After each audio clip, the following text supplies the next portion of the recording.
I think the majority of farmers that are out there are the true environmentalists. I know out of the ones that I've worked with, they definitely are. And most of the ranchers are spending a lot of time and a lot of effort trying to protect sensitive areas. And it's not only, you know, the aspects where it can save us money as a producer, because in certain areas it definitely does. But I've always had a really strong desire, always, since I was a kid, with regards to conservation and wildlife management and looking after the land.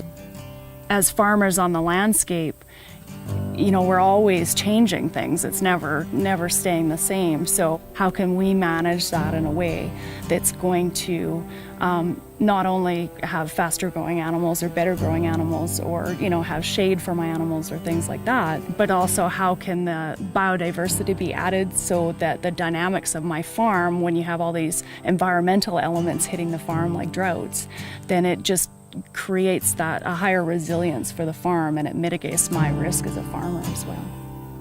So this was a barley field, and they had cultivated right up as close as they could to the lowland areas and the riparian areas. We decided when we bought it that we were going to put pasture in here. I think as human beings we tend to forget that it's a system and we're just one little tiny element in the system, and so every time you change a piece in the system, everything else moves to try and compensate, right? So we're never going to find something that's perfect because it's an extremely complex system, and it's not just that there's a simple solution and you just carry on, right? We just have to figure out how we can be that one cog in the wheel or one spoke on the hub, and how can we interact with everything else to make it flow.